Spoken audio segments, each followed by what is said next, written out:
Good evening. I'm Lisa McManus. I am serving as the Chairman Pro Tem this evening in lieu of Commissioner Zelmer. I call this meeting of the Geneva Historic Preservation Commission to order on November 19th at 7 p.m. All right, when your name is called, please respond with either present or here. Will you please call roll? Jensen? Here. McManus? Here. Phillips? Here. Solomon? Here. Stazen? Tobler? Here. Zelmer? All right. Our first order is to approve the approval of the minutes for our October 15th meeting. Does anybody have anything they'd like to comment on, change, suggestion? Everybody good with that? All right. If there's no corrections, then we need a motion to approve the meeting minutes. Motion to approve. Second. All right. Should we call roll, or is it a individual, or? Ken? Okay. All right. Jensen? Aye. McManus? Aye. Phillips? Aye. Solomon? Aye. Tobler? Aye. Quick thing, are these microphones Yeah, I working think they're because no lights are coming on? Ooh. Oh, hang on. Does this one, now try. Okay. Oh, I've got control. Control. Sorry. Yeah? All right. All right. The next item on our agenda is the 5-minute field guide. All right, so as you can tell, the 5-minute field guide today will be to paint or not to paint, the dangers of historic masonry painting. Before I get in, I would like to read a little excerpt from a very prolific interior design magazine that I used to read a lot growing up, Southern Living specifically. And this is the August 2024 Southern Living magazine. Painted brick is having a major moment, and rightfully so. It can instantly refresh an exterior without having to undergo an extensive and expensive renovation. Magazine pages and Instagram feeds are dripping with jaw-dropping before and afters, with creamy white cottages, with a new lease on life to handsome charcoal craftsmen with new number, who's this energy? But on the flip side, the vocal, unpainted brick contingency clutches their pearls when a beautiful brick home, often historic, are permanently covered with an out-of-the-moment hue. Committing to a painted brick is like committing to a long-term relationship, which leads us to the question and the timely design dilemma: should you paint brick? And I'm here to tell you, for my 5-minute field guide, that just because you can does not mean you should. And we're going to talk about why. Before we get into it, I want to talk about what a brick is. Bricks have been around for a very long time. They were first used in Mesopotamia around 3500 BC. They were made with a dried mud, but eventually they started firing bricks in ancient Ur, or Iraq. Egyptian used bricks for homes and tombs. The Romans perfected firing the brick and used it for Roman baths across the Roman Empire. The Industrial Revolution made the mass production of bricks, making them more affordable, which contributed to rapid urbanization. Today, bricks are still primarily made from clay with some cement or lime. They are fired in kilns for hardness, which is what makes them so durable. So the picture that I'm showing here is the anatomy of a brick.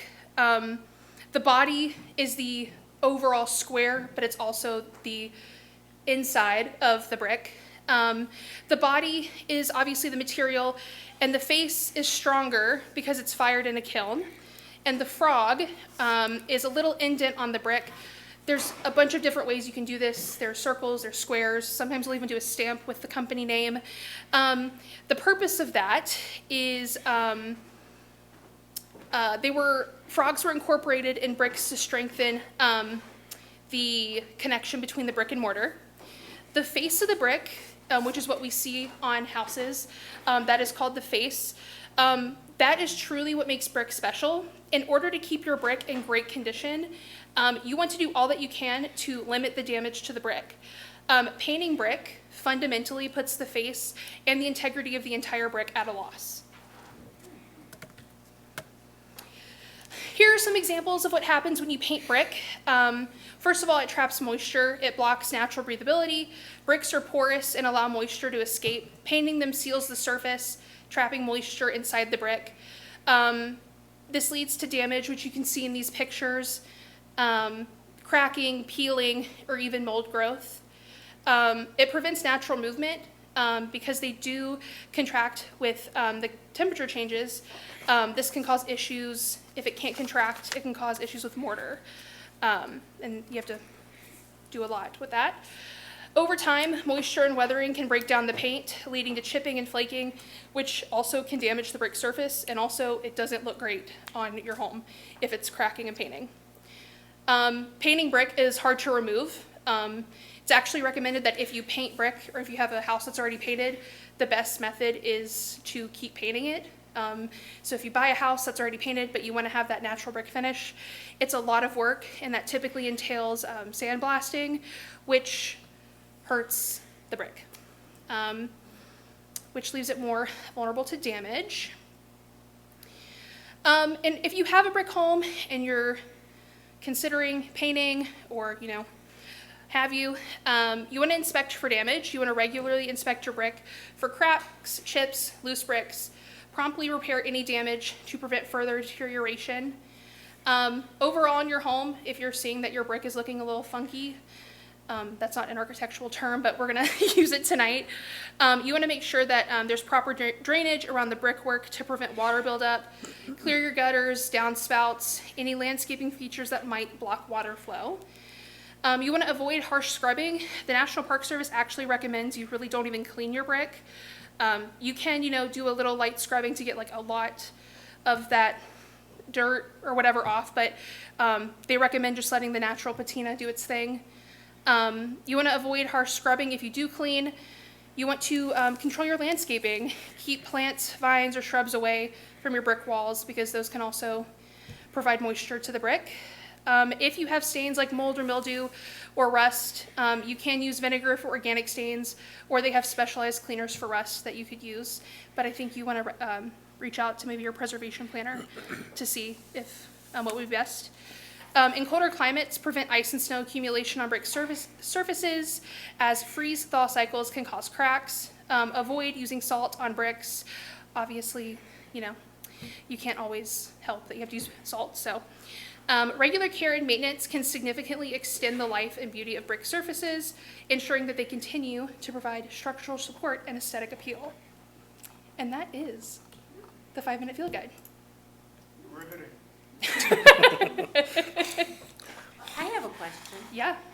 So if you do decide to paint brick, Mhm. how long do you think that paint will last before you have all these issues?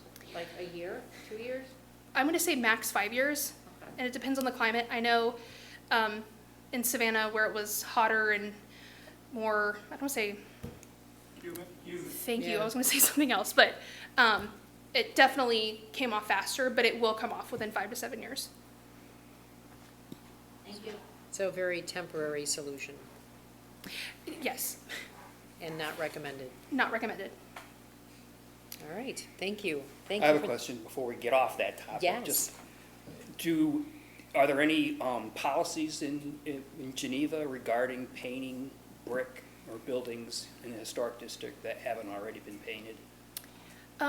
There's currently no policy. There is a recommendation to not do it, but I'm always welcome to start that process if you guys are interested. Now, we've had items come up before us before that directly sort of addressed painting historic faces, and some of the questions were, where was it on the building, Yeah. in terms of, is it on the facade, is it part of that historic face, is it something that's not seen or is easily seen, or isn't part of a historic kind of front to something, so I don't know, I think it's kind of a case by case for us, because sometimes that finish on that brick and the material itself has some historic integrity to it and is representing a certain time. But Definitely. currently, those kind of issues wouldn't come before the commission? Right. So I mean, maybe that's an issue that we need to think about because, like the Fargo building, for example. you know, if someone wanted to paint that, Yeah, you know, I think, you know, we might want to, you know, weigh in on that in yeah, some well, shape and or that, I form. think, would, it's not like you're painting something that was originally painted, and I Right. think that's where the topic lies. You know, you have a house that's painted and it's historic material, and someone wants to paint it again, well, paint it again. If it's a brick and it was never painted in the first place, I think it comes before us just by nature. Definitely. All right, anybody else, any 5-minute field guide thoughts? All right, I'm moving on to our permit review. The first item up is 522 Franklin Street. Let me read my script to make sure I'm saying the right things here. Case number 2024-099, a request for potential window, wait, wrong one, sorry. Pull it back, pull it back. This is a request for a door replacement at 113. Wrong one. Not that one Right. either. Wrong page, friends. Let's try again. All right, we did the 5-minute field guide. Oh, it's double-sided. All right, there we go. So we have we're 522 Franklin, 522 Franklin Street. So we'll be reviewing a proposed porch construction. And then we will review the proposed demolition and garage construction. We'll Perfect. start with the proposed porch. All right, so here is 522 Franklin. Here is what the house looked like quite a while ago. And then we see that there have been some really major and beautiful improvements to the property. It is located in the southwest corner of the Geneva Historic District. Here is a brief history. It was built for Maud Leonard's between 1921 and 1922 by Taylor W. Gibbs. Maud initially planned for the school to be built on a different lot, but the school board had already purchased it for 6th Street School. Leonard's brought the property from Miss Charles H. Moore, who had moved to Denver in 1913, and that was reported in the Geneva Republican of 1921. It features a street-facing gable roof with a broken pediment showcasing classical influences. The porch was removed sometime between 1970 and 1973. The only real historic evidence that we have of the wraparound porch is a sandboard map. We don't have historic images. We don't have any letters written from that time about the porch. We only have the sandboard map. The first floor windows are shorter than the second windows, a feature that remains since the house's original construction, possibly for privacy or interior layout preferences. This property is important because it was associated with contractor Taylor W. Gibbs, a prominent figure in Geneva at the time. So the applicant is requesting to build a porch, and an additional consideration, because she does have to build a garage, so we're thinking of financial constraints. In addition to addressing budgetary concerns, the proposed porch will provide improved accessibility to the house, and it will meet insurance requirements. The applicant has not decided to pursue historic state tax freeze, and the Secretary of Interior does not require the reconstruction of missing features. Even if you were applying for a state tax freeze, reconstruction, it's not required. New additions to the property, however, should remain period appropriate to preserve the house's historical integrity. Tonight, the HPC's role is to assess whether the proposed changes align with the Secretary of the Interior standards for rehabilitation. All right, so I'm going to kind of flip back and forth. So this is the proposed entrance. She's just wanting to do a covered porch. Looks very good. This is what was approved. You guys had a meeting about it, I believe, earlier last year or the year before. In 2024, these plans were approved. These plans were determined when the applicant was pursuing the tax freeze. The porch was a bit larger and the columns are period appropriate. However, we do not have historic images of the home to prove that this is even remotely what the porch looked like. The new design that she came up with essentially is a scaled down version of what was approved. And where is?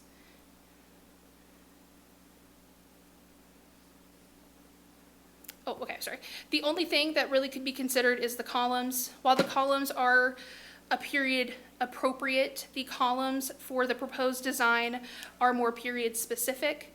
That would be up to the determination of the HPC for tonight. And that is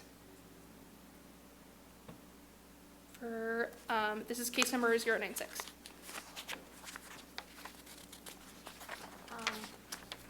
So, So, sorry. Oh, Sure. sorry, No, you Lisa. first. Go ahead. You first. okay. So the current columns that are now on display, are they period appropriate or are they not? They are period appropriate. They're just not, if you really wanted to get specific, you would look at these columns right here. Yes. However, the columns that is proposed is period appropriate. But if you wanted to get very, very specific, we could propose that these are the columns that are used. And why would we do that? Just because? Just because, but Are you saying that the second column on the following slide has more period-appropriate columns that reference that house style of that time? Over Correct. what's being proposed on the previous slide? So we're looking at these columns here? yes, those are the And columns. that's part of our consideration? Yes. But yet they're okay. No, they're appropriate for the property. They're not taking away, they're not creating a false historicism. But if you wanted to get very, very specific, the only real call out that I had found through my report was that the columns could be a little more specific. So why are we changing column from something? We don't have to. We don't. I see. So you had mentioned something about budget, and I'm just wondering, was that one of the budget determinants? Is the homeowner here? Yeah. So I wasn't really sure if Can you the column tell would- us your name and? I'm sorry. Yeah. So my name is Leah Adao, and I lived in the property for almost 2 years now, and Yeah. I'm still working on this front porch. Yeah. But yeah, when I had this this drawing done for me, the architect said it was period specific for this house. And so I wasn't really sure how different is that from what was proposed and what was approved earlier this year. It wasn't the main basis of the budget, but in totality, the bigger one is so much more than what it would cost me to build this much smaller one. It's almost half the price. This column is half the price of the other one. Not necessarily the column, but the total. The total budget. porch. I see, okay, thank you, So, yeah. so Okay. that's. that. Can you describe the columns that you're proposing? Are they square? Are they tapered at all? Are they, From the looks of it, to be honest, I wasn't really involved in the specific design Okay. of these columns, but the architect said it's era specific. And I'm not sure from the looks of it, it looks like it's round or, So I it could says be- it I could be is flexible. It's with a on that one. square tapered yeah, column Square wrap. tapered column. It's,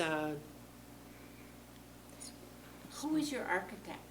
it's ALA Architects. so what makes potentially the other columns more period specific than these? Or are they not at all? I think they're just a different type of column. They are a little bit more round or tapered at the top.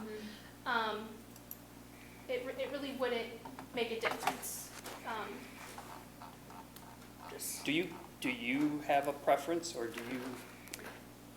I don't, to Prefer be one over the honest, other? but if I were to give this to a contractor, it would be easier to just follow this drawing, to be Right. honest. Well, your house does look beautiful, so Thank thank you you. for everything that you've done to make, Yeah, you did a great to job on that preserve side. it, and it looks great. So I'm fine. If those are the columns that your architect is suggesting, if they're period appropriate, if you like them, I don't have a problem with them. Yeah, these don't seem offensive to me in terms of design. What is sort of eating at me a little bit is that there's another column and we could get the better column, and if we've scaled back the design so it's not a wraparound porch, because is that part of the story, is that we had originally had, back when this home was constructed, a porch that went from the front to the sides. And I am remembering this project coming before us at one point too. This is starting to sound familiar as I'm talking about it. That was the budgetary constraint, was kind of condensing it to this. And so, it would be nice, if there's a more period-specific column to use, it would be nice if we used it. I think that would be a recommendation we could make, right? But I also think that the column that's being represented right now doesn't look out of place either. Anybody have any thoughts on this besides? I guess the one question I have is, looking at the original plans that were approved, the detail was much greater than the porch that's being proposed now. So is the overall proposed porch now, period, construction, or, because I said there's quite a few details that I'm looking at that's different from what it was. Additional trim pieces. Yes, exactly. And that type of thing, and a different capital on top of Correct. the column. Those specific modifications were made when she was applying for the tax freeze. Because she's not doing that, she really doesn't have to do a lot of that detail work. The only requirement for the Secretary of Interior is that it's period appropriate, details can be added later, things of that nature, if that makes sense. Yeah, I guess if the construction's just period appropriate, Yeah. based on the new, then, yeah. It almost feels like, it's just a better drawing. I don't think that the materials are any different. No, I'm just looking at the entire pediment structure in its totality. It has some of the same details. There is a difference in some of the detail as it connects. If you take, can you take us to the one where there's the other column there? If you can see, it's hard to see on this screen, but there is, it's a decorative trim profile in the house fascia, so it's kind of running right and connecting the top of those two columns. That's not present in the new design. That's what, so instead, now if you go to the new columns, you can see it doesn't stretch across, it's narrower. It's Yeah. just going back to the building but doesn't go across, so that's a difference. And this just has a steeper pitch, and it's just cut a little tighter to the door. It's just smaller scale. Right, and I think that was mentioned at the intro, right, that it was just a smaller scale of Yeah. what originally was approved. And that was Yeah. because of the tax freeze, but. Right, totally and get well, that. and before it was coming out past the front of the house and coming around the side, it's just more finishes, so. And I think in 2024, those approvals, I think part of that was that trim should match any trim that was on the Right. gables of the roof itself. And it's kind of hard to tell what those are from these drawings, whether they're more simpler one, a design that we see here in what's being proposed, or whether they're more like the 2024 approved one. Right, Can't really tell. right. Yeah, I think that's what are we really looking at doing is approving the design, right? And the design is similar to what we approved before, so that seems appropriate. In terms of columns, I think that this is visibly appropriate for the home.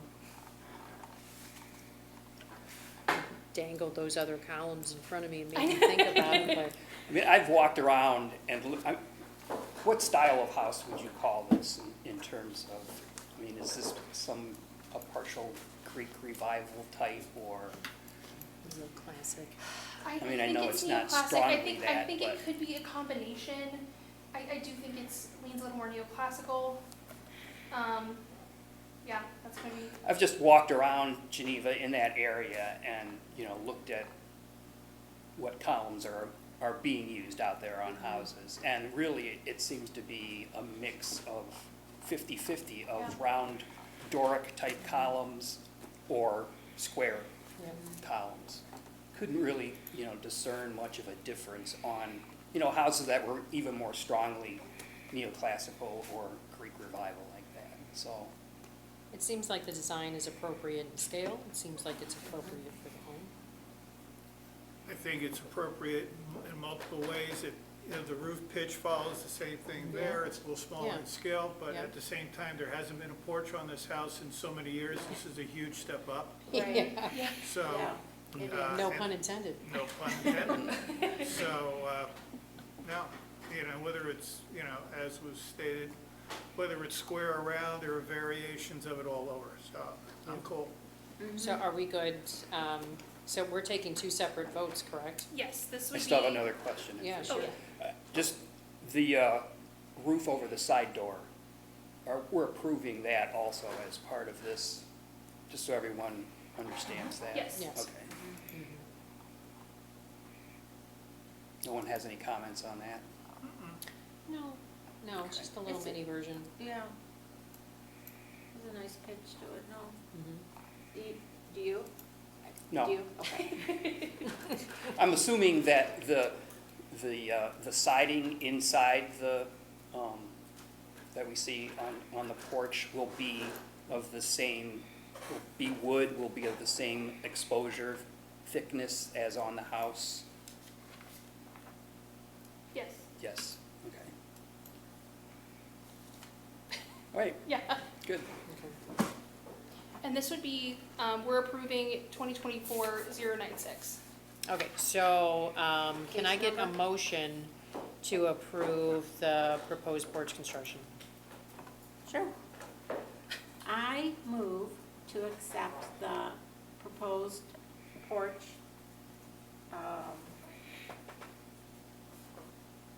submission from 522 Franklin Street, case number 2024-096 as presented. Anybody want to second that? Second. All right. Would you call roll for that? Jensen, Aye. McManus, Aye. Phillips, Aye. Solomon, Aye. Tobler. Aye. All right, do I bang the gavel and stuff? Do you have to? I don't know. Let's just do it for fun. Yeah. Yeah. All right, that passes. Woo. Just start banging the gavel for everything. All right, so then we are moving along, same property, 522 Franklin Street, case number 2024-097, and this is the proposed demolition and construction of a new garage. All right, so the applicant is requesting approval to demolish a secondary structure on a contributing property.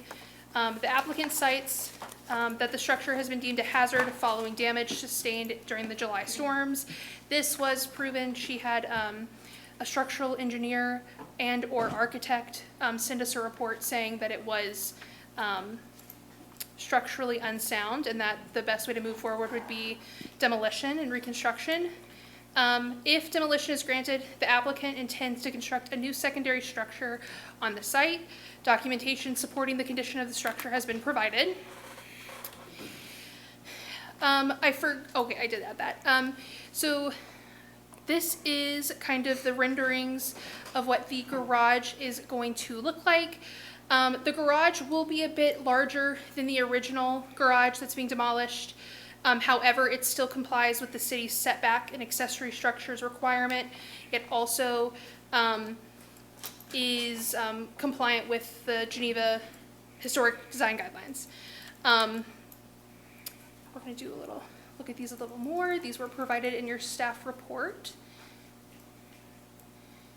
It is important to note that on the roof there is going to be asphalt shingles, and then the siding will be hardy board, which will be smooth. And then once again, it is going to be bigger than the original garage, but not by much. I'm sure you could help me clarify that. And then that is going to be it for the second permit.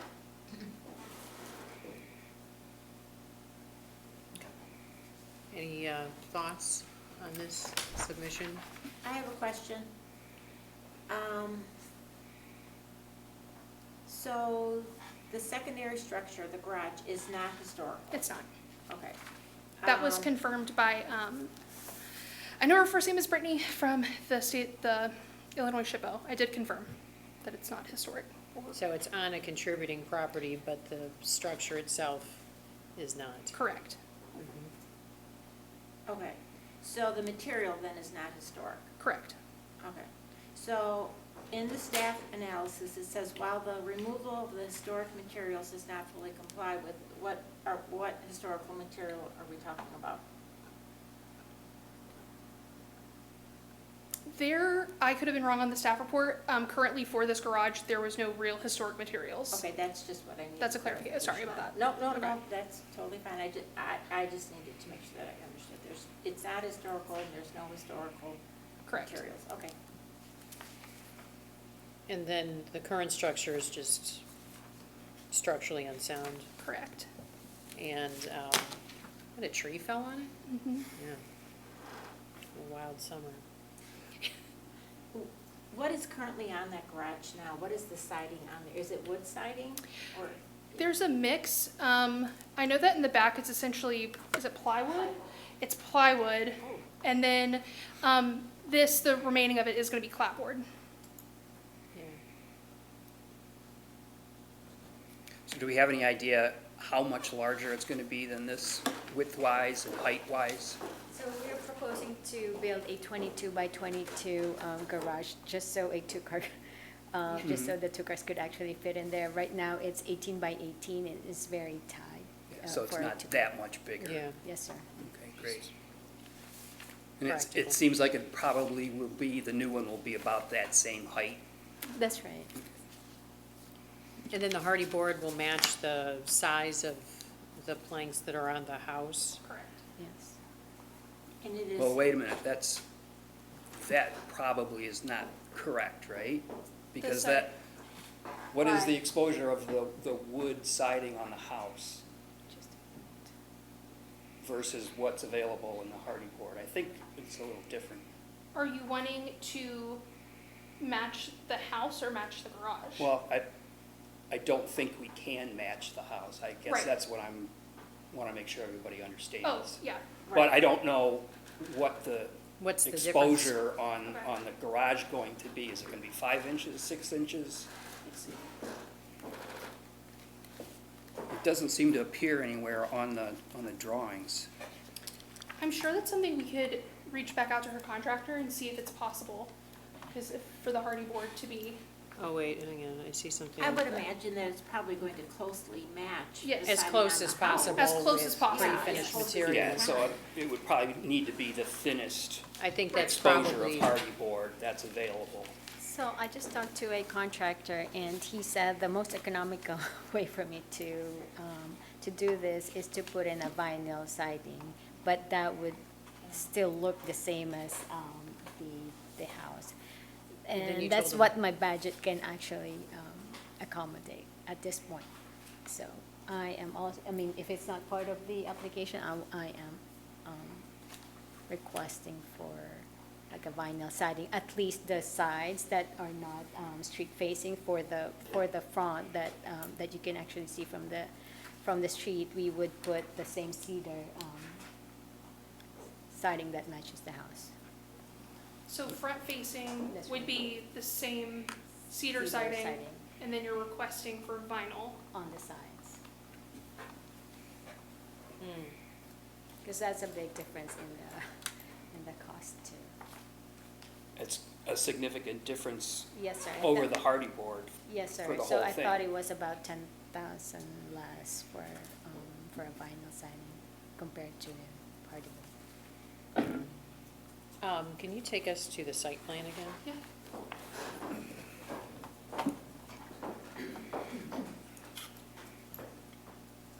Was Was this the one you were looking for? No, like the true, like, first part of the presentation site plan.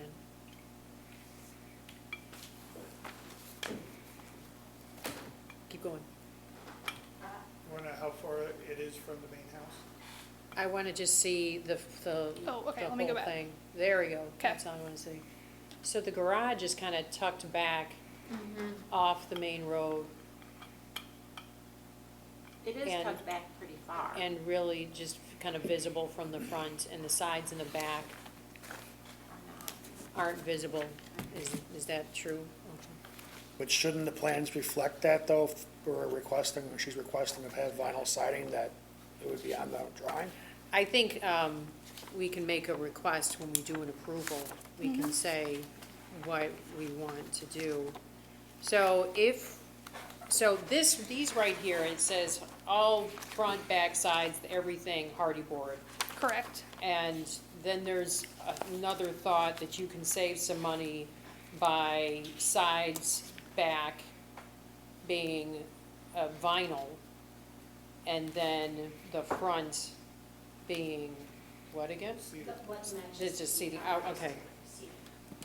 I do not know any answer or if we've ever done anything that was a vinyl siding in the district before, on the sides or in non-visible areas. I don't believe so. I don't remember any. Me either. I couldn't really agree to that until, I mean, I would at least have to know that the vinyl exposure was going to match the cedar exposure. Yeah, that's a whole different animal. That's what I was saying, I think the drawing needs to reflect the request. And right now, it's not Yeah. saying hardy board. Yeah, we need to see scale of product and everything. And I don't think I would be comfortable approving that because the vinyl siding's gonna be pre-finished. You know? I think there's a lot of unknowns here with that But- reason. So, but Mom, this being a non-historic structure. Right. I don't know that we have to comply to that historic materials because, So you don't have to, so the way that we operate, just to kind of give you an idea, so say it's an existing building, say that garage is gonna stay, and it's contributing, and it's got historic materials on it. We'd say, oh, well, we want the historic materials to stay historic and save as much as you possibly can. We're not doing that. This thing needs to be taken down, you're building a new garage. So now, we have to make sure that it looks appropriate, at least on what we're looking at, So the question we're having is, how do those side and non-visible materials match up with what's happening on the front? You'd almost be better doing the whole thing in my mind, and I know this isn't necessarily your budget right now, but the hardy board all around makes the most sense because it's the easiest way to replicate a historic material without actually being historic material, because it's new. The question about like having a vinyl siding, I don't know. I mean, what do you think, Jackie, what do you think? it's not even visible from the street, and this is not a historic structure. But that it's we have also to in a historic rebuild. district. So even non-historic structures in the historic district, they do have to comply with the design guidelines. It would be up to the commission if they felt like the two facing sides, if vinyl would be appropriate. As far as the front facade, I know that our siding policy does say that hardy board is most encouraged. But once again, I think that'd be up to you guys. If you wanted to do the non-facing sides in vinyl, we could also make the recommendation, let's see the measurements, let's see, what the material looks like before making the I final think decision. that's the other thing is, the vinyl siding, we don't even know what this is. Right. We don't know what finish it is, we don't know anything. And then we're talking about merging materials. We need to know what the other material is too. So I think that would be helpful, is to see those things and make sure that they're appropriate in size and all of that. Because we don't know this, and the drawing doesn't reflect these materials either. Right. So we need something that shows us the scale of what's happening, that has, and maybe even a sample of what is being proposed. We know what hardy board is, everybody knows what that is, but at this final siding, to me and to the rest of the commission, is kind of an unknown. And it's hard to approve something we don't know about, and it's not what's in our proposal here either. So this is kind of new information. We need more information on the new information. Understood. Can I just tell you that I am trying to build this garage before winter Okay? so that I have a garage for my car, and we're running out of time actually, and so there has to be concrete slab that has to be poured before it gets even cold. And I think the requirement for me to have a permit is for the historic site, is for this historic committee to approve at least, to get an approval. Would you be willing to get into a compromise where I would be given a permit to pour at least this slab and a permit for the demolition of the structure? And I think, so You're saying you want to kind of You- separate the two? separate, and well, maybe we so, could propose. simultaneously, while I'm doing the demolition and the pouring of the slab, I will be working simultaneously on what the requirement you would want me to provide to get. Separately, Jackie, so we have two cases. We've approved one. Now we have this second case. And there's two elements to the second case. One is a demo, and the other is the construction. And so I don't know how we separate the two in order to approve the demolition without, Well, couldn't we just approve the demolition? can we? But, you know, at the same time, construction is not approved Until- until more detailed plans come into place with materials, sizes, Yeah, specifications, so this way she can knock it down and then, you know, move forward with getting plans and that set up to come back here. So you could essentially make a motion for case number 2024-097 for the demolition of the structure, and then when she comes back with those finalized plans for vinyl, we can issue her a different case number. okay, So, yeah. I think, so does anybody have any other thoughts about this? Because I feel like, are we all on the same page? Does anybody have any differing thoughts? I just have one more thought. Because we were talking about hardy board, like the whole garage being hardy board, and then we talked about you redoing the front with the in-kind material, with the wood, with the cedar, right? Yes. And then the sides and the back being vinyl. How does that price compare with the entire thing just being hardy board? So based on my contractor's code, it will be a 10,000 difference. So even, okay, I was thinking that possibly because you're having the front of it done with the in-kind being the wood, that would create a large expense, but it seems like, We already factored that in, ma'am. Okay. With a 10,000 difference, it's just the siding.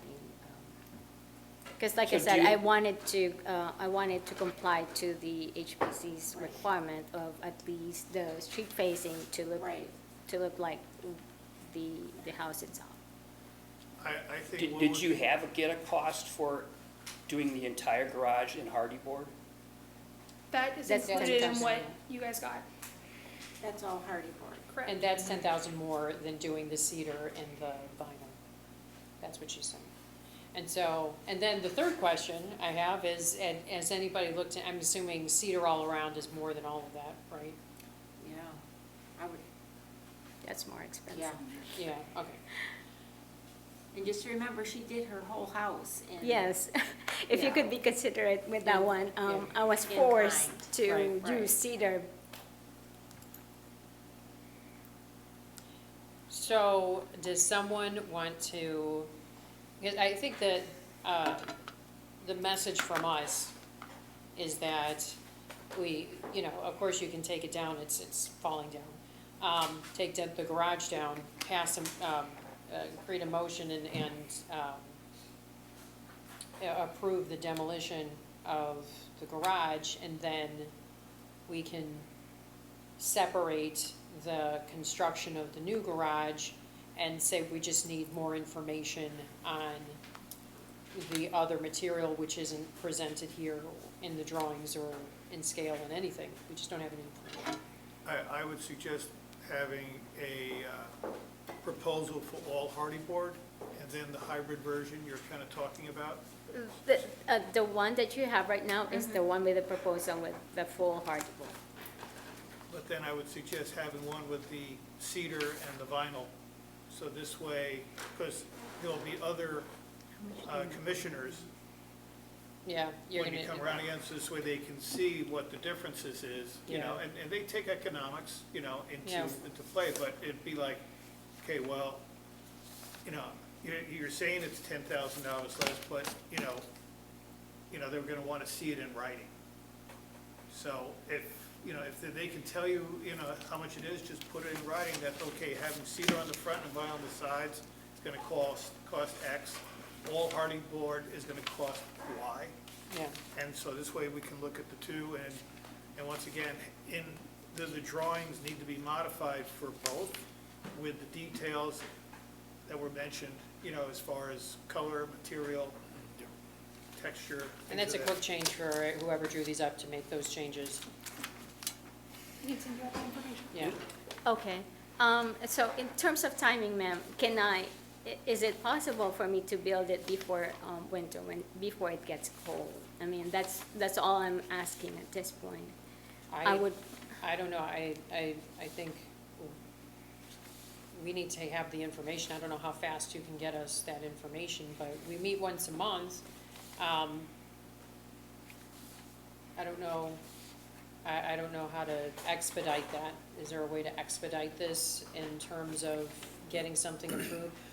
Because I think that, like I said, we just don't have enough information to take care of it today. We've got drawings that represent the wrong material. We've got no representation of the material that's going, you know, what's on the front, what's on the sides. We don't know what those things are. We need to know. so if I present a sample material without even the drawing, a sample material of what it's gonna look like for the front and the side, would that be enough for you Well, to and a decide? drawing that reflects what the. Because the drawing would not materials- even reflect it. Right. It would be the same size. No, but It would the just the say numbers- it but would the be materials vinyl. call-outs should be called out what you're Yeah. asking for. That's what we need, that's what we need. Yes, sir. So it would just say it's vinyl and the front will be cedar. Okay. It's just a matter of Well, that's putting- right, the putting- drawing needs to putting it in the reflect drawing. that note. Because what we're doing, we're accepting the drawing and what it says. Right. Because if there's any deviation from it, then we're gonna go back and say, hey, whoa, wait a minute, on the drawing that you submitted, it's gonna be this and this, with this material called out on the sides and this on the front. And if, you know, if a code inspector comes by and it's like, well, according to the drawing, it was supposed to be 6 inches, this is 8 inches, it was supposed to be tan, and now it's white, and so, well, whatever, I'm just using extremes here, these are just things that, because that's gonna come down also when you go to permitting, you know, after this. So, we need specifics as to both proposals, materials, and like I said, the estimates on the two of them, so this way, that's helping your case when you're saying, okay, this is gonna save me money, well, how much? And so it's like, okay, this one is 20,000, this one's gonna be 9,000. You know, it's gonna be, you know, I'm just making up numbers, but, you know, that's what we need to look at, because like I said, there are a couple of commissioners that are missing, and so they need to be able to see the full proposal at the next meeting to be able to approve what you want to do in building the garage. Right now, we're looking at, we're gonna approve most likely the demolition, so you can get that part of the process moving. But, you know, you're gonna need to show us drawings for both proposals and estimates for both proposals with details. And whoever put your drawings together is gonna know exactly what to do. Right, I'll just change that. It's just a CAD drawing. I mean, it's Yeah, just. I your- can send you it's not a everything you big need, deal. right, for the, next I'm just materials. wondering also if there's potentially other options that could be considered to, like, you know, bring the two costs closer together, like, you know, we have no idea how much that window cost. Do we need a window there? I mean, Sir, what at this point, financially, I don't have any more room for my budget. I mean, more than my budget. So you're saying you cannot do anything other than the vinyl siding? Yes, Is that sir. what you're saying? I have had cancer, and I have to take care of myself financially. Sure. And so I don't want to spend my money on this house any more than I should, and than I should. And we're not trying to hold you up. It's Yeah, not what we're but trying to do this here. has, We just need to know. ma'am, this has been a 2-year dilemma for me. No, and I understand. We're not trying to delay you or do anything like that or force you to use materials that are out of your budget. That's not the point here. We just need documentation to support. Understood. So if you're gonna use a material, we just need the drawing to say what the material is, that's it. We need to, the front of the garage, we need to know, you know, what that is, because these drawings say something else. We need the drawing to say the right thing. We just need to know what you're putting on there. Okay, so if I write something on there that says the front siding would be cedar material, similar to what was on my current house, and the siding, if I would just change the description to say vinyl, would that be acceptable to you? Yeah, we just 'Cause need to that's know, all like, that you what's had. the vinyl? I mean, what's the size? They come in standard sizes. What's the size? You know, like, what's the finish? They come in pre-finished colors, right? So we need to know what those are. That's it. We just need to know those things so that we can say, okay, number one, you've got a budget problem. What's the budget? You've got this, you know, what George was saying, you've got this material costs this much costs this much, just so we can present it. And today, we can't approve something that just doesn't have the right information. But we can take half of it and at least make it so you can demo the garage and at least get you that much closer to doing something with I the understand, construction. and I appreciate you being flexible on that one, but my concern is that, like you said, you meet once a month, and if that has to go through another approval and I have to wait for another month, that will be too late for me to build it. So that I will be left with an open area that I don't have a place for my 2 cars Jackie, I during the have an winter. idea for you. So sometimes we have approved things with contingencies too.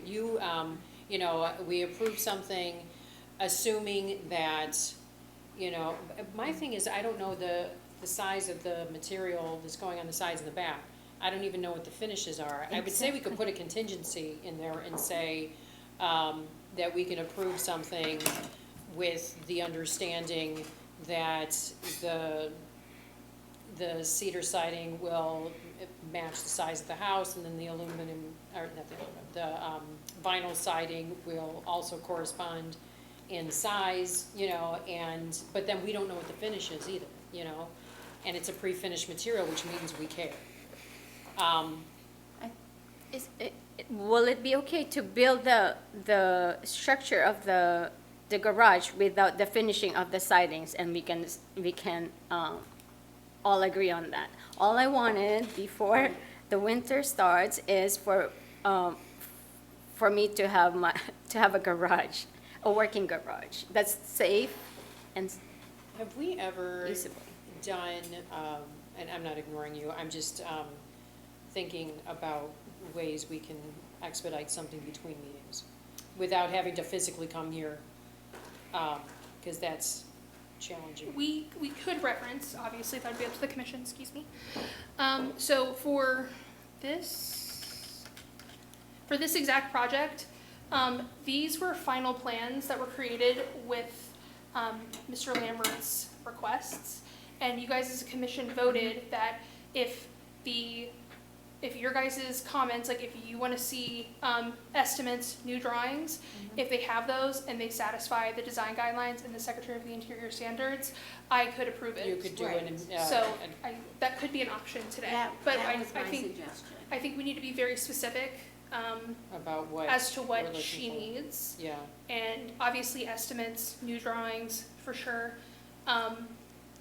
Materials, I think we just need to make a a very concise motion, so that Yes. when I go to approve it, there's nothing nefarious going on. Can I ask a question? And trying not to be too crazy here, that the letter in the packet saying that the garage was deemed, unsound was from August. The drawings here are dated 2021. That was like a template that was used by my contractor to Okay. save money. It's a template. True, but that's a piece of the problem, because it's a template. So nothing on here is really what's being proposed, because there isn't really nothing there. But at the same time, you knew back in August it was not sound, but you're just coming in front of us now in November. Well, because I cannot demolish it without a permit. I could have demolished it on my own because it's unsafe. What if something happened there? Who's to blame? But no, I'm saying, why wasn't this brought before us in September or October, when there would be more time for your project? So that we're not right at the last minute here and wanting to get it done before it gets colder, because now we are in that mode. Because I had to wait for the structural engineer's report. Which was There in was also August. an insurance issue with that, but that's now taken care of. I'm not even gonna pursue the insurance. All I wanted right now is to have a garage on my own, a new garage that's safe. I started contacting contractors back in August after I learned that I had to rebuild the garage. It took time. I sent it to Jackie back in September, and I just missed the first or the October meeting by a day. Has your contractor given you an estimate of how long it will take to construct that garage? If we get the permit a couple of days after today, it will still be doable before it really gets cold to build a garage. Are we talking a month? Are we talking? It will only take them 4 weeks the most, because the Important foundations in the way. exactly, the foundation is the most critical Right. It's part of it. stronger. They can build the structure in a day or so if Right. if they Yeah, need to. an issue that is going to come up, when you want to go down to the next level for a permit, this drawing doesn't have your address on it. It's just, The Template. permit, that's just a zoomed in, this drawing of the garage, the one that you're looking at, yeah, Yeah. these are just zoom in. well, So there's a full set somewhere? Yes. We'll go to the blueprint. Yeah. Oh, let me know where. Well, I'm looking at it here.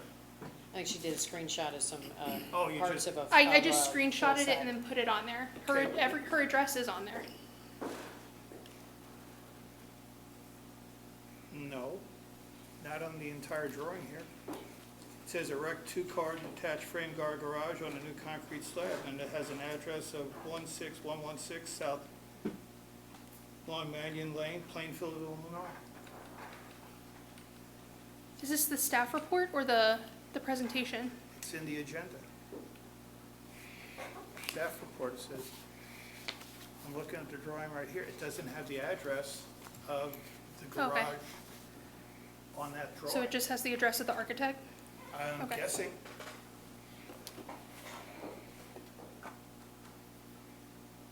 So, the entire drawing doesn't even partake to the address of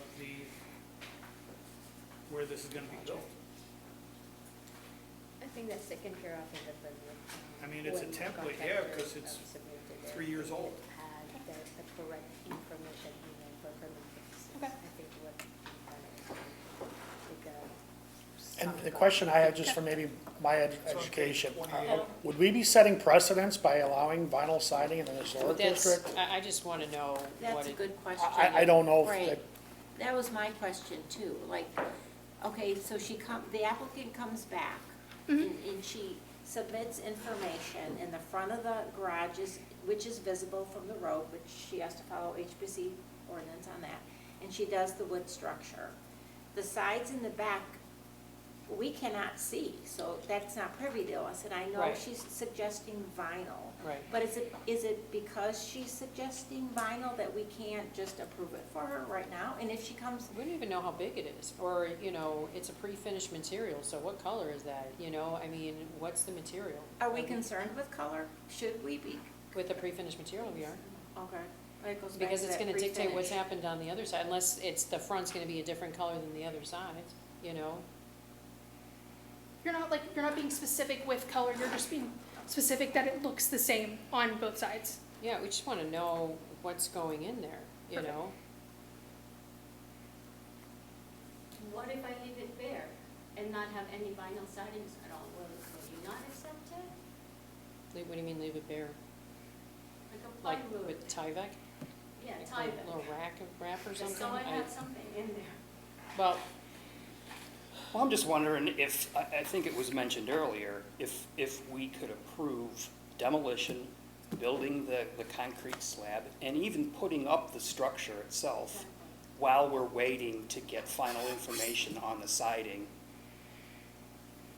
This drawing is not of a structure to be built on 522 Franklin Street.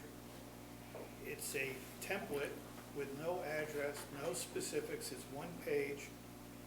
I mean, the building department's not gonna accept this. Was it already submitted to them? Mhm. And they Did they accepted it? accept it? They did. I believe, sir, what they submitted to the building department is different from the PDF copy that I sent to you because that was just sent through an email. And so what they So have this an drawing- actual, they have an actual drawing that they printed and submitted to the building permit. So they must have had the correct information in there. This So is- it says vinyl siding submitted to the building department? The one from the building department is hardy board. yeah, Where I did mean, this drawing come from? This is the drawing that I received for this permit. So this came from the building department. So they're So- thinking it's hardy board all the way around. yeah. Correct. Yeah. Getting back on alternate materials, there was a home on Fifth Street, maybe. I don't remember the address right off the top of my head. I do remember whose submission it was, but in this case, the contractor had gone and started pulling off what was non-historic That materials and revealed Sixth Street. historic materials. And so they were looking to do some work on their, the overall structure, and the things that weren't visible, they ended up putting a siding on there. Was it a vinyl siding? I don't recall. I believe she opted to keep the vinyl siding that was currently on there, on the Yeah, other, Just out of worry that she was gonna reveal, she wasn't putting new vinyl siding. I think it was aluminum. I recall it being aluminum. they put aluminum on? No, They I took think the it bottom was off? originally aluminum. That's what's on there currently. She didn't want to pull that off and take the chance of revealing wood siding. So here, let me pose a couple questions. Does the commission have a problem with, in areas that don't necessarily pertain to us, that someone's putting on a material, on a structure that, out of our purview, but is something that we normally wouldn't approve in the historic district? But it's not on a street facing or visible sign? That's the first question. I guess my first question is that I have a hard time approving something that's verbal. Well, yeah, that's one of our future questions. I mean, the fact that we don't have paperwork that supports the materials is one of our bigger problems right now, in terms of approving things today. I mean, I think that we need paperwork that is appropriate, that says and shows the right materials. And that's one of the things that we're struggling with. is the fact that we were presented with hardy board, and even at the front end of your discussion, you were presenting it as hardy board. So the fact that the siding, that alternate siding is new information and not something that was submitted and part of this agenda and part of this submission. You know, in terms of what it is, we just need to know what it is. And garages can go up pretty fast, I'm here to tell you. I think that, but at the end of the day, we meet once a month, and we need to make sure that everything is right in front of us that needs to be right in front of us in order for us to be able to adequately vote on. So I think that the clear path forward, without really talking about it too much further, is that I think we're all in agreement that we don't have the paperwork we need to approve the new construction, because we just don't know what it is. But we are able to approve the demo so that this project can at least start, and then you can get that off, something that's structurally unsound off your property, yeah. I think you raised the larger question that we have to deal with, though, is, I mean, she can come back with materials and she'll come back with vinyl, but we have to decide whether or not vinyl is appropriate, and we can approve that on those three sides because they're not visible from, I mean, that's the bottom, that's the first thing that we have to decide. Right. You know, you go to the siding policy, and Jewel had it, and it basically says replace non-historic siding, which this is, and architectural details. That's the case here. And it says materials such as aluminum, steel, vinyl on buildings that predate their common usage are not good matches for the historic materials and are discouraged. It doesn't say prohibited. Right. It doesn't say, So, you know. but is that talking about an existing historic structure? I think it It is. says Non-historic. non-historic siding No, the structure. with new siding. Read that statement again, but it was talking, what kind of structure was it talking about? It's section 4. It says it's replace non-historic siding and architectural details with new siding. Yeah. So I think that's the No, I was saying applicable was case. it on a historic structure? That's also the policy for new build. Yeah. Okay. Yeah, I mean, I think that's, I mean, And it so the says that for question is everything. there an asterisk which is what's visible? And I think that's the question. Are we Or is cool there a with, separation from the main structure to, you know, if you have a garage, and I think that's probably something where we considered in the past. I had It's that. tucked away in the corner and nobody's ever gonna see it, right, there's more flexibility. that's right. Now, would we want it on the house? Well, and, because it still raises the question about what size is it? I mean, is it gonna be one size on the front, and then then the sides in the back? We don't even know, it's an unknown material. So, someone gave you a quote for something, they must have known what they were suggesting, and it's mystery to us, we don't know. So I think our path forward and our suggestion for you need to get our drawings updated, they need to reflect the right material. We need to have this, this submission reflect the right thing, because we started off this talking about hardy board and ended up talking about something else. And then I think, would you do us the favor, and also our applicant favor, and just do a little, Guide them. yeah, in Absolutely. terms of material? I mean, here's the thing, I'm not a big fan of the idea of a vinyl siding going up in the historic district. It's not on the main house, it is on a structure that's way off of the road, and all we can see is the face of it, and the face of it is gonna be something cedar. But the aluminum siding, or I keep on calling it aluminum, the vinyl, it's not gonna be seen. To me, it seems like it could be something that we approve, because it's so off the, But we still need to have But- documentation stating what is gonna be done.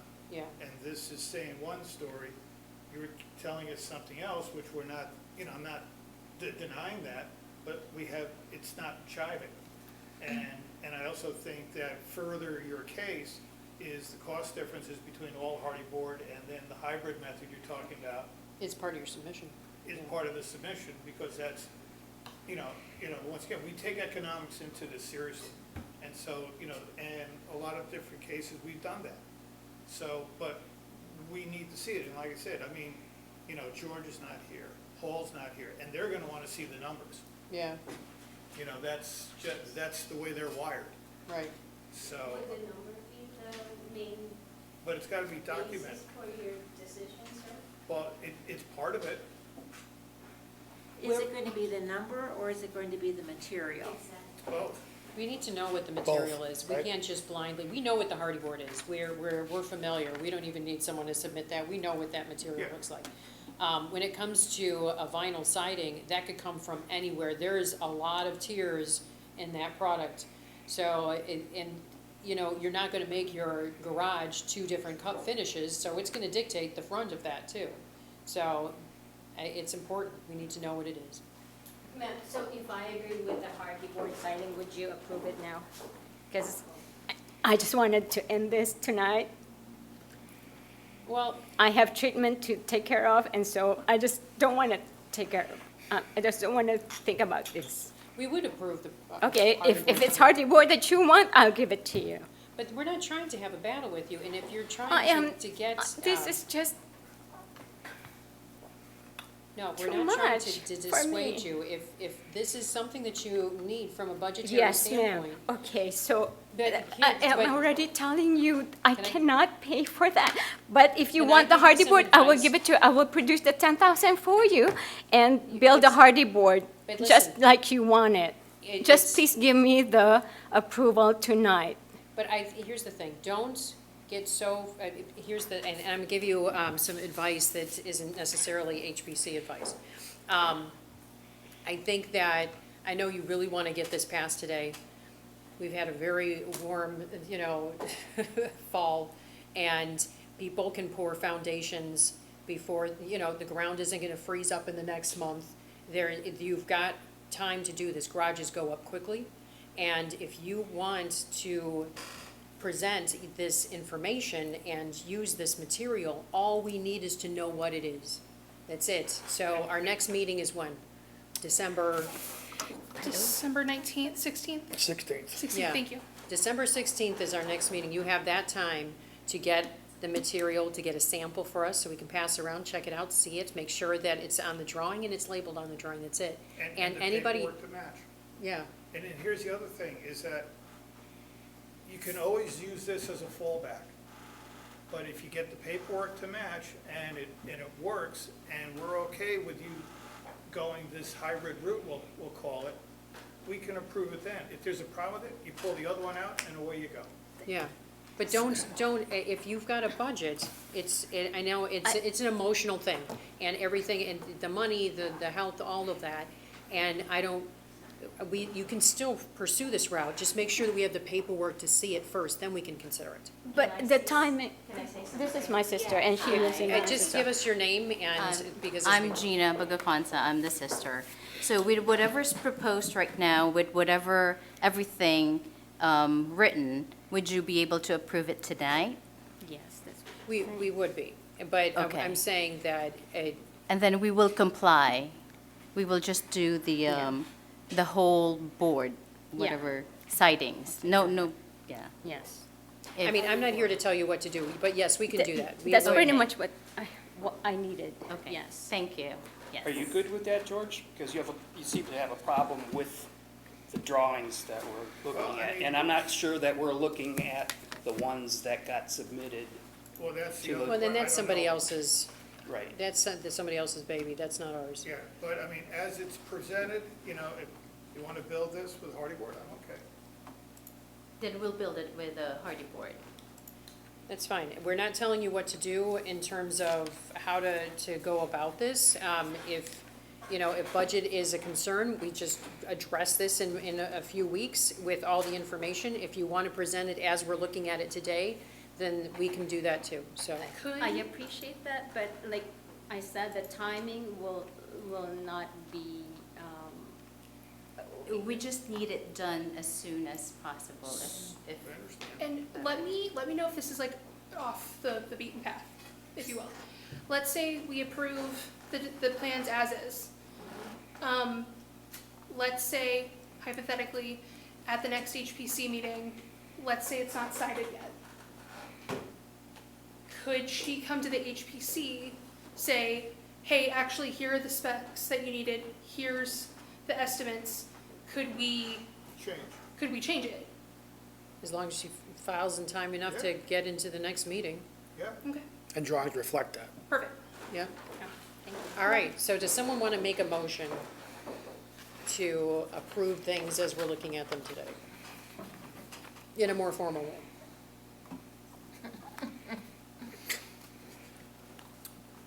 Alrighty. I move to accept the proposal as presented on 522 Franklin Street, case number 2024-097. second. I'm not finished, George. And the applicant has the option of gathering estimates on keeping it with the wood siding in the front and the vinyl on the sides and the back, and comparing that estimate to the current one with hardy I don't board. even know that we want to say all that, because that's not what we're addressing. If she wants to file a new case and do that, that's Okay. one thing. But right now, we don't even, for us to do this, we are acknowledging everything as is right now here today. If they want to change anything or do something else, we've given them advice on how to do it, but it's its own separate thing. It'll be a Whatever- different I don't case. think it needs to be codified in this proposal. This proposal is for hardy board as presented, and then she'll have the option at the next meeting, working in conjunction, Jackie, to put together an alternate proposal of a change, basically a change order. Yeah, If she has everything put together to say, hey, would this work, and then present it to us at the Yeah, next as a meeting. But in the completely meantime, separate she can item. get the wheels turning as far as demoing and slab pouring and things of that nature, and then it would just be a change proposal for the siding. yeah, as far as we know, and this is just the hardy board, and that's end of story until As somebody presented. files something new. Are you okay with that? Yes, I'm okay Okay. with that, ma'am. Okay. I'm finished then. So it would be, then you just filing a motion to approve this as presented. As presented. I'm finished, George. All right, now we need, I'll second. all right, can we call roll on that one? Jensen, Aye. McManus, Aye. Phillips, Aye. Solomon, Aye. Tobler. Aye. All right, that has passed. Yeah, so now that it has, you can move forward with things, and then when you change, if you're interested in changing your materials, talk to Jackie, and then you can line up some samples and change the drawing, and then you can keep it going. Thank you, ma'am. All So I will get a full permit for the construction. Yeah, so as is, so essentially concrete, the walls, and then the next meeting, just, I'll work with you with what you need. And then If I we'll- want to change it. Thank you. Have a good Thank you. night. Good night. All right, next item is 113 South Third Street. And this is the Geneva History Museum, for a potential door replacement, case 2024-098. Okay. All right, so if any of the historic information is incorrect, please correct me. So the building was originally constructed in mid-March 1907 for the King County Abstract Co., which opened in the 3rd Street building in May of 1907. The original structure was 25 by 60 foot concrete and a brick building with a 13 by 25 foot concrete vault in the rear. In 1924, Wilson Brothers completed a two-story addition with the permit announced in the City Council meeting of May of 1924. Another two-story addition was built at the rear by Oscar Wilson in 1931. In 1937, the Kane County Abstract Co. became Kane County Title Company. A north addition designed by Fraser and Rafferty began construction in 1946 and was completed in 1948. A stone and glass block storefront, or featuring a stone and glass block storefront. The permit for this addition was issued in August 1946, with the project estimate being $40,000. In 1960, Kane County Title Company merged with Chicago Title Company in 1969. The building underwent a major exterior renovation designed by the architect Scott Bigelow of, is it Joliet? Joliet, sorry, I'm not from here. And completed by the Warren Brothers of Aurora. The Geneva Historical Society purchased the building in 1995, and the Chicago Title vacated it by 1996. In 2004, it reopened as the Geneva History Center, and in 2004, it was renamed the Geneva History Museum. Dixon Associate Architects of St. Charles designed the most recent exterior renovation. One of my favorite things about this whole project is, number one, the museum is quite literally in the heart of the historic district. I think that's special, but I think what makes it extra special is it has seen almost every influential architect. You know, you have the Wilson brothers, you have, Fraser and Rafferty, so I think it's a really cool little homage to it being so important to the community. As for the request, the applicant is requesting the removal of the existing wooden doors at the museum entrance that was installed in 2004. So they're not original nor historic. During the building's renovation, and replacing them with new commercial-grade aluminum double doors.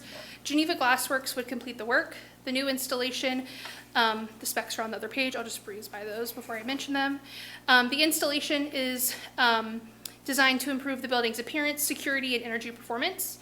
Like I said before, all work would be done by Geneva Glassworks with proper disposal of the old doors and complete weatherproofing of the new system. This request is made possible by grant funds awarded to the Geneva History Museum by the Kane County Riverboat Fund. Here on the left is what the original doors look like now, and then on the right, this is essentially what the door will look like, but it will obviously be fit to the area. Those are the specifications there for the door. The existing auto operator will be reinstalled with this permit. And that is going to be for 113 South 3rd Street.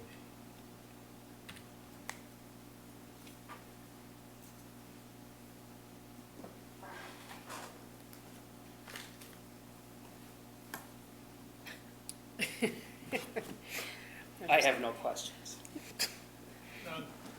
Yeah, me either, really. I know Jewel would like to say something, she's just dying, so let's let her talk. Turn her off. Just one thing. And the doors were also included in the design guidelines for historic properties that were selected. Oh, so the door is in line with the design guidelines. Incredible. Thanks, Jewel. Thanks, Jewel. All right, I don't know that I have any real Throwing it out there. feedback. So we can discuss it, or we can just, Vote. yeah, I was gonna say, so would someone like to put a motion together? I will. I move that we approve the door replacement at 113 South 3rd Street, case number 2024-098, as brought forth to us in the agenda. Anybody second that? Second. All right, can we just do it, all those in favor, or do we want to do roll call? Let's do roll. Jensen, Abstain. Oh, yeah, McManus, aye. Phillips, Aye. Solomon, Aye. Tobler. Aye. All right, that was approved. Sorry, Carrie. That's what they all say. Listen, if you pay a little money, just next time, okay? Thank you very much. Right, thanks.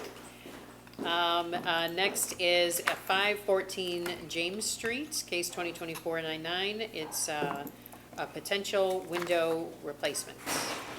All right. So this is another one of my favorite things. The Geneva History Museum and this location, they share something very special. We'll get into that in a minute. So the house at 514 James Street was constructed for Lynn and Kate Danforth, who was married in 1905. Announcements for the new home were made in April of 1905, with the house nearing completion by June of the same year. Lynn Danforth was the owner and manager of the Kane County Abstract Co., which is what we just talked about with the Geneva History Museum, so that's kind of fun. Alongside the directors, Mr. Raftree and Mr. Mitchell. Established in 1906, the Geneva Abstract concern merged with Kane County.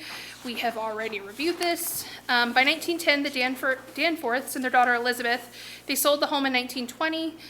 They moved to Los Angeles, California. The exact date of the sale of the James Street property is unknown. Still, Lynn Danforth was reported to be constructing a new house in 1911, according to issues of the Geneva Republican, from July 19th to October 4th of 1911. In 1977, David and Hilda Flynn, they relocated to the Danforth Cow West House from Lot 8, Block 49, to make way for the construction of the State Bank of Geneva facility on 4th Street. At the time, the house was then converted into apartments. The only real historic images we have, and those are genuinely the best I could find. That's also how they look at the Geneva History Museum. So that's very interesting. These are the Sanborn maps. That's another historic photo of the building with the windows visible. The applicant proposes replacing old rotted and inoperable windows with new wood exterior aluminum-clad windows. Per the applicant, the primary goal of this replacement is to improve the window's functionality while ensuring that the home remains as energy efficient as possible. The proposed windows do not appear to be original, as there is a wide range of available window shapes and sizes depicting changes and replacement throughout the years. If you guys are going to go on a fun walk, I definitely recommend looking at these windows. They're quite interesting. And then here are the ones that they're proposed to. I'm going to go through these kind of slowly, but these are the ones that are due to be replaced.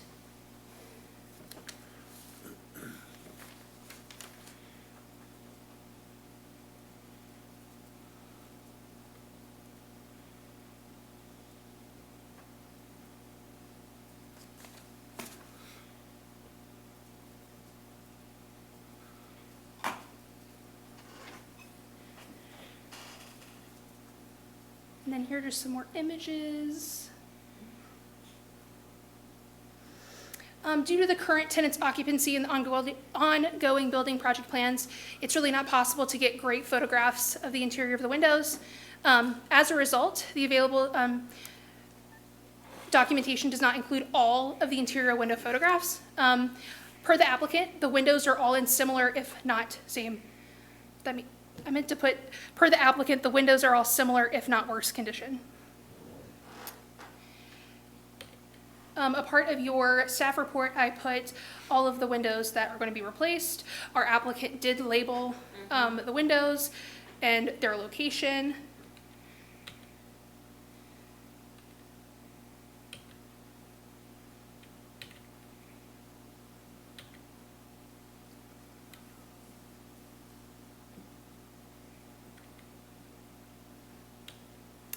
So one of the replacement estimates, and you can correct me if I'm wrong.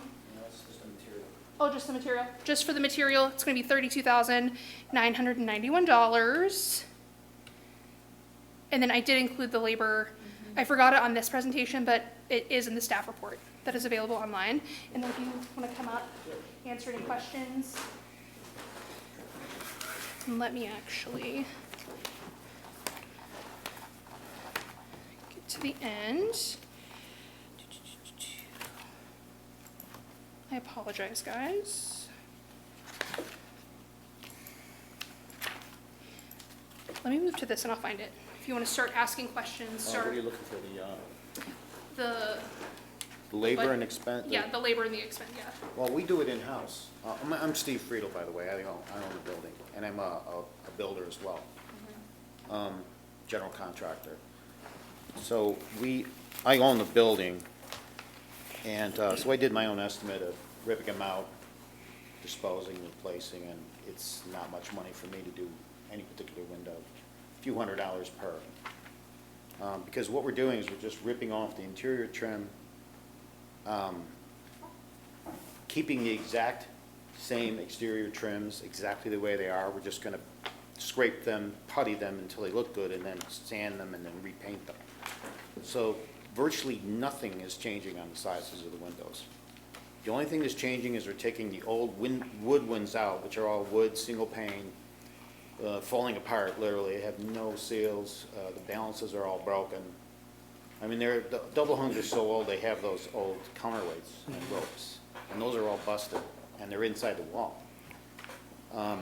So we're going to take the windows out, replace them with a custom size that fit the exact opening, anchor them, caulk them on the inside, caulk outside, thin layer caulk, and then insulate the interiors and then retrim the interior. And that's about it. So I didn't include the interior trim material or labor, but I don't think it's really relevant here, is it? Not on the inside.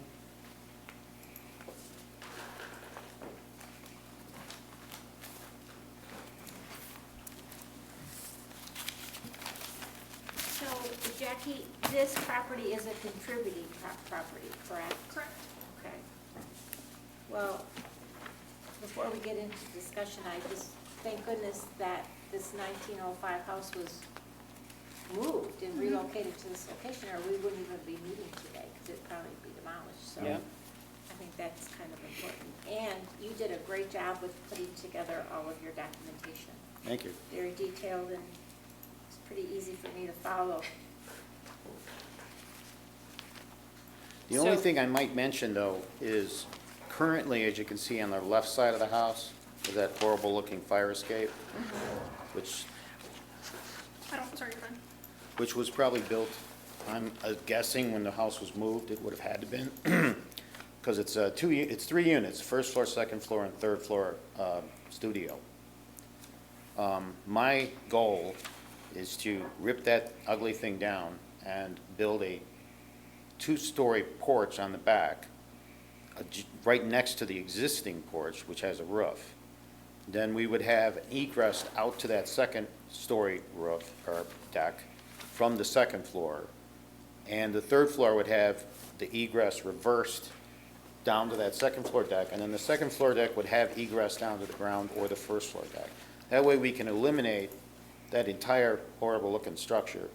The only problem is that I cannot replace obviously the doors. I am replacing the door on the first floor, the double door on that elevation, but that doesn't go to the fire escape. I will have to wait to replace the door on the second floor and the third floor, only because there's no way to egress to the fire escape. So that'll have to happen later. So everything else is just every other window. Do you also want to talk about how you're changing your heating system? Oh, yeah, we're currently ripping out the boiler, which is an old steam boiler, and putting in a heat pump and mini-split system. So our focus is going to be the north, which is the front, Yeah, and the west, which is the alley side, yeah, right? the part we can see, Okay. yeah. So we're not concerned with the back or the east side, right? Yeah, those aren't visible. Okay. The back. I would tell you The also east that side is visible. You're right, I'm at the back, sorry. I would tell you also that there's currently 2 vinyl replacement windows in that building, and both in the first floor bath and third floor bath, and Yeah. those will obviously going to be changed to wood. Oh, I do. One is on the west elevation. Is that the one we talked about? Mm-hmm. Is it this one right The here? alley elevation, that's the west elevation. Yeah, I was gonna And say, you got a hodgepodge of different, Yeah, Yeah, it's it's a a mess. lot And going on right the now. window that's in the staircase on the west elevation is plexiglass. And the window that's in the bay on the east side, master bedroom, is also plexiglass. So it's a big mess. And the doors, the double doors, I mean, they were probably pretty once, but they're absolutely The French door. destroyed. So the windows are not original. Not as far, we don't know. Some of them are, right? They don't look like they could be original. Okay. They must have been replaced maybe 20 years after the building was built. They can't be any newer than 1970, I'm Okay, guessing. that's what I remember reading. So if they were put in 1970, does that still qualify the windows to be historical? I know they're not original. I honestly think they're older than that, because in 1970, they didn't use those counterbalances, those Okay. weight counterbalances. And some of your windows have them. And like Windows 11, 12, 15, I'm just picking them out right now. Yeah, those are old casements. They barely function. I don't see Yeah, I it was at all. gonna say, no, I don't think anybody's thinking that these are in great condition. So the Enduraclad is just, a Pella pre-finished. Yeah. What's that exterior clad. material? Exterior clad wood window with wood the rest of it is all wood. And, I'm sorry, what's on the outside? It's all aluminum exterior clad. So usually we're replacing with a wood window with a wood window. Am I crazy? I know that there have been some windows that aluminum, just like reviewing Mr. Lambert's notes, where aluminum windows were an appropriate solution. I talked to Mike right before he left that week, and I told him I was doing aluminum clad, and he told me that's fine. Now, I don't have to do aluminum clad, I could do pre-finished wood.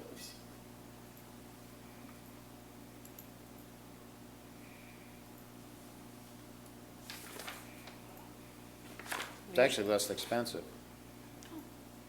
But it's That's not gonna less last as long. expensive? It's not gonna last as long, especially in the southern elevations. I have some questions about, would be window number 1, 2, 3, and potentially The front? 22, the front. Yeah. Those look to me potentially like they might be original. Yeah. No, it can't be. Well, at least I know the one upstairs isn't, because we pulled off the interior trim, and there's a mull notch for a double hung, a twin double hung. You took a picture of that, right? I did. You can kind of see it on that interior picture. There's a big notch right on the middle of the window, on top See and that, bottom. yes. So that used to be a The double second story hung. does look. So they replaced that with a That looks fix. so, could be new. yeah. That bay What about the bottom? looks First- original. The bottom, we don't know, but I'm assuming they probably did the same thing. And there's no way to know because Mm-hmm. the pictures are so bad. But I'm guessing they didn't make fixed windows back then that big. And they probably had double hungs on those elevations. Oh, yeah. Yeah, no one's doing float glass that big. And I don't want to replace them with double hungs. I'd rather have to just keep the fixed. They look better. So, I mean, in your letter and in your description of each of the windows, you said that they're, number 1, I think 2, 3, number 2 and 3 could possibly be saved. They could be Is that saved, but they're something still that you- single pane. That's the problem. They're still, and they're really degenerated. But they could be saved. I'd have to put storms on them Are there any storms that came with the house for that? then. No, Those there's one or three two that was in the basement, but they were destroyed. There's not even any screens. Just the screens that are existing on the house right now, like the double doors. And there's like maybe one screen, I think, on the master bay. That's about it. There's a screen upstairs on one of the bedroom windows, but they're really bad. So I don't know how to keep the look of the front of the house the way it is, which I'd like to do, and still put storm windows on those big fixed windows. And to be honest, I don't think there's anything very special, architectural about those front windows. Now, I would propose to do the grills exactly the same. They would probably be 7/8. Pella makes a 7/8 simulated divided. They also make a 1 1/4 and 2, and can be done in the putty glaze style. So it looks like an old window. Do you have any idea what the measurements are on the existing grill of those windows? Yeah, the first floor, I think I wrote on the Depends on notes. this sheet, I think.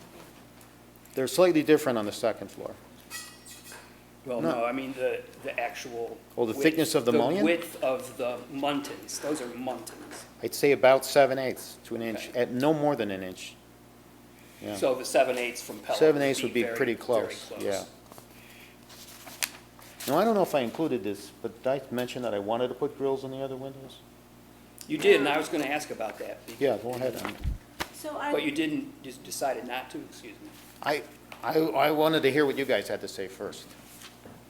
You were thinking about putting on all of the windows? Yeah. All simulated divided light, nothing in there. So are the existing bay windows in the front of the house, or is that an actual, are those true divided lights down there, or is that? Yeah, those are old style, true divided lights. Yeah. And then, And one of them's broken, so, and the putty's all falling out. I mean, yeah, they could be repainted and saved, but it's kind of defeating the purpose of the energy efficiency we're trying to achieve. And it's quite a job to do the energy efficiency in this house, because there's not a stitch of insulation in the walls. I bet. Luckily, it's balloon frame, so eventually, when we get around to the insulating, we'd be able to cut a hole in the very top Yeah, just let it all fall bay, down. and then blow it all the way down to the bottom. All right, so, anybody have any thoughts about replacing all of these windows, or any of them look salvageable? I think that's one of the first questions. Any thoughts? I guess my first question is, are we okay with the color white on all the windows? Looking at the pictures? Yeah, the trims are going to be white then. Okay. My plan is, there's a house that's just over the border in St. Charles on, I don't know which street it is, maybe 4th, 3rd. It's typical late Victorian, same, very similar trims. It's got a black roof, kind of an aquamarine siding, but it's real Victorian, tasteful. And all the trims are gray, but they have white windows. What I would do, white windows, all the trims white, siding aquamarine. Roof is going to be replaced in a couple of weeks with dove gray. And you said that all of these, you're not replacing any of the trim that surrounds these? Not on the You're- outside, no. Yeah, okay. It's all going to be exactly the way it is. Yeah, And the mullions will be the exact same patterns as we have here in the pictures. The only difference being the windows that have no mullions would be the standard looking mullion that you would have for a double hung with most of these brands, which typically, if it's any size double hung, is going to be 2 high, 3 across on each sash. yeah. So that's what, 12 lights total for each double hung. When these are like 18. But if you did have to change the outside trim or replace it, looking at a couple of these pictures, looks like some of them are beyond repair, that you would, And some of them are pretty rotted, yeah, you'd be basically the same thing put back up. exactly the same.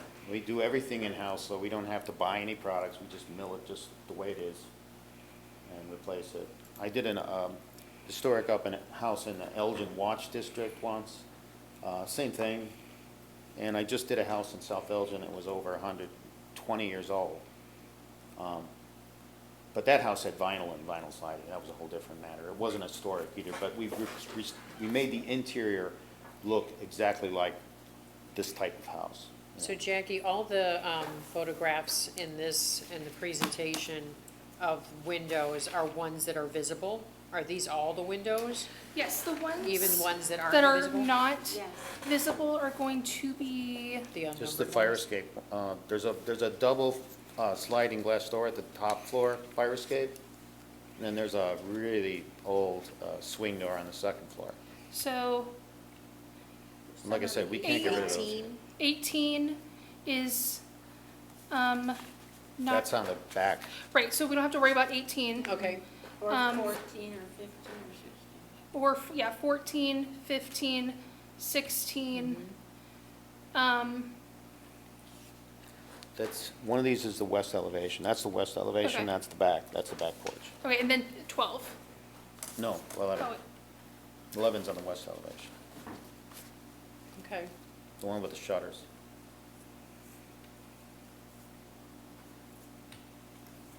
So 5 is front, Do you want me to start at the beginning? Sorry.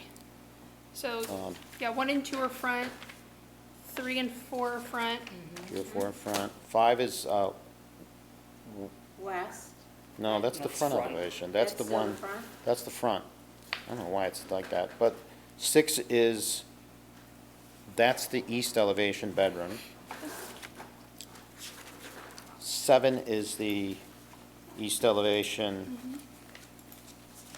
that's the east elevation bedroom. Sorry, I got that mixed up. 8 is west elevation, 3rd floor, so that's relevant. 10 is relevant because that's the staircase. 9 is west elevation, 2nd floor.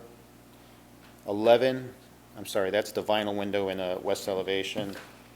Oh, no, that's the casement, that's on the west elevation. Where's 10 again? I'm sorry. 10 is, that's west elevation, that's like in the staircase going upstairs. Okay, but west elevation is visible. Yeah, and that's Okay. the plexiglass And you're one. putting it, so that has lights in them.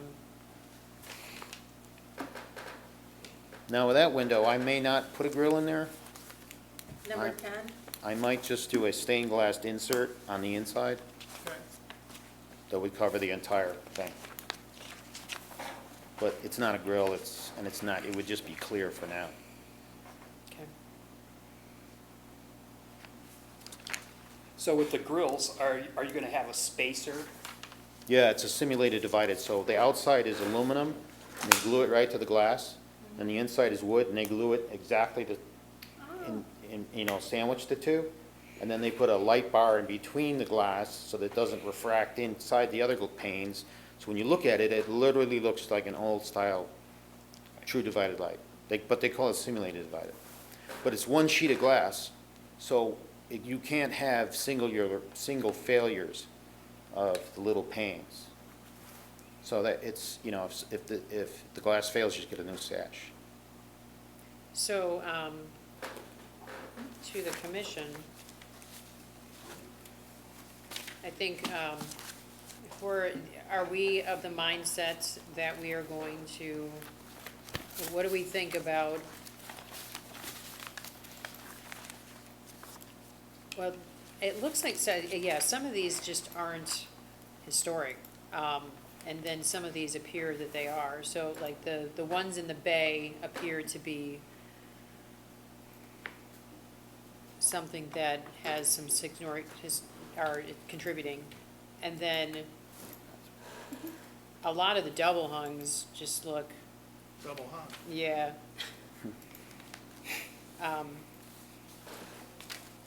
Anything that's out of sight really isn't even for us to consider. I guess my opinion is that really the only ones that are out of sight are the ones in the back. So just kind of looking through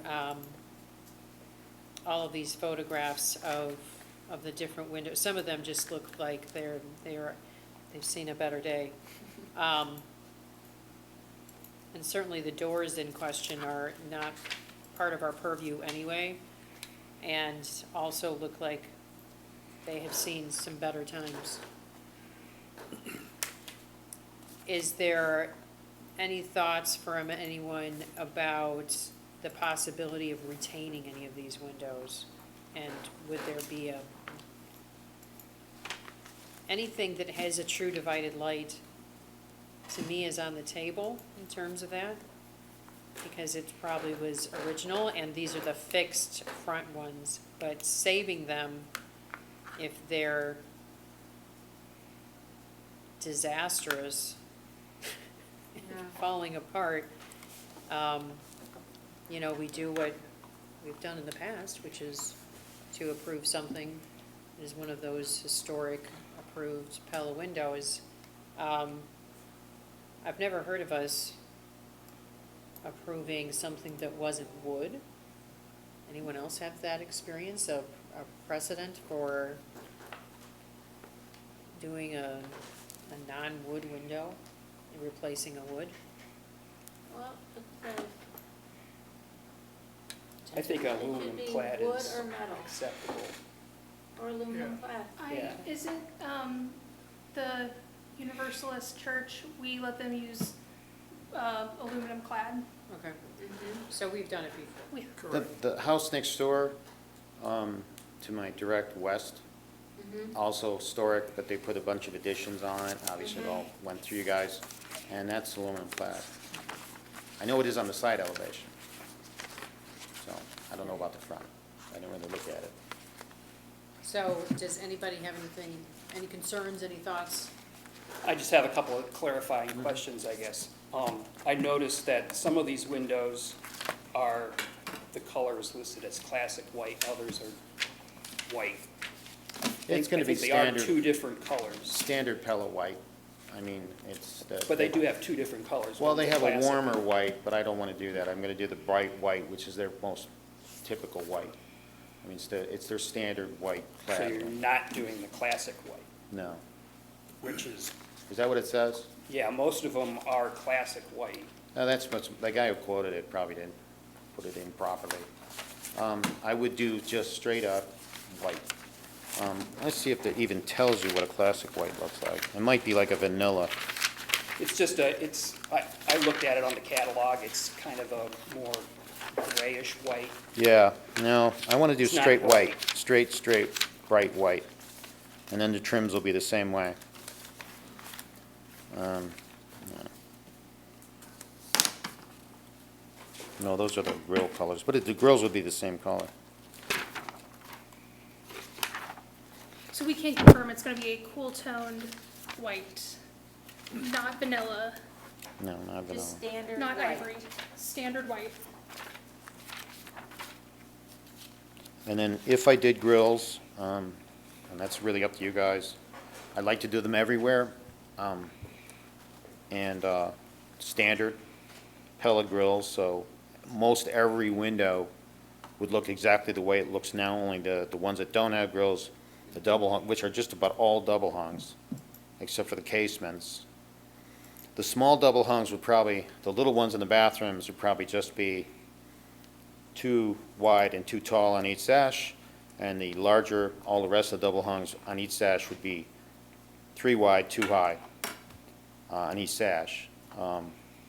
And then what, if you get a clad window, whether it's clad or wood, the profile or the color of the grills actually is just the same color as the exterior of the window. Right. And I would do 7/8 grills, and I would do it in the putty style, not the OG grill. And all simulated divided light.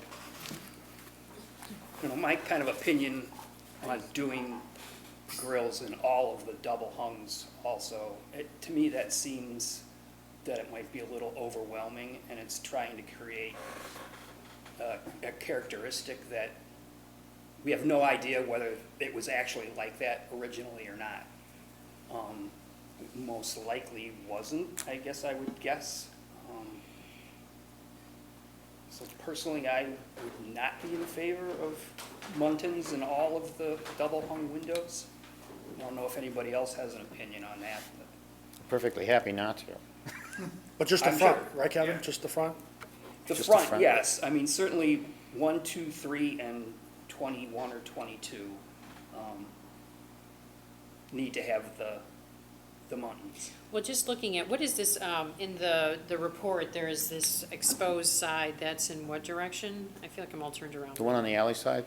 I'm looking at the drive side, Yeah, that's the west side. okay. Like on that side, thinking in terms of having those, lights over there, some of those windows are super small. There's the one I'm guessing is the one in the stair that you were planning on That's putting the something tall maybe one. more decorative in there. Yeah, I Um, would leave that blank in any event, I don't probably. know that side needs lights. And if you started doing one and then didn't do the other, I mean, that's kind of ridiculous too. Yeah, I mean, Yeah. I think the front of the house deserves sort of that zhuzh. I don't know that the side does, and some of those windows just aren't even appropriate for the application.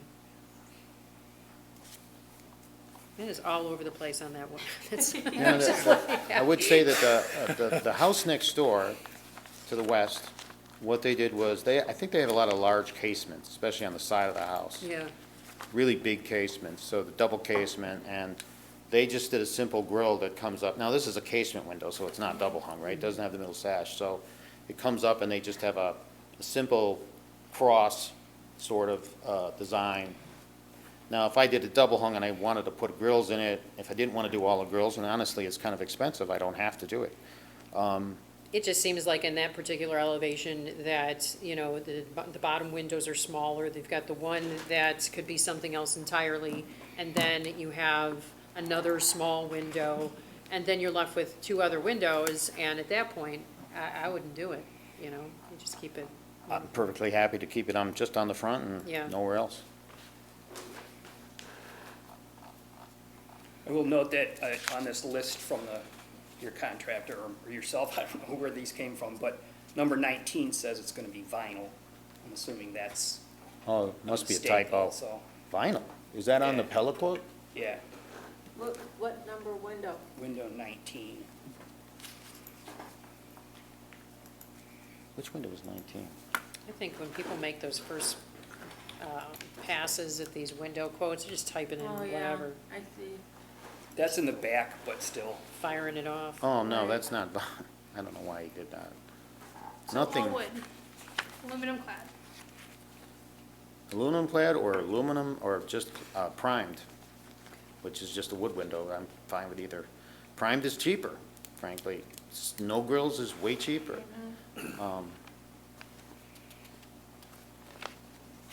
Aluminum clad just means it's gonna last a lot longer.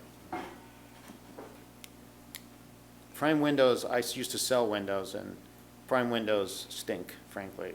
I mean, they look fine for a few years, and then they just, especially if they're on a southern elevation, and catching a ton of sun, they just start warping and falling apart.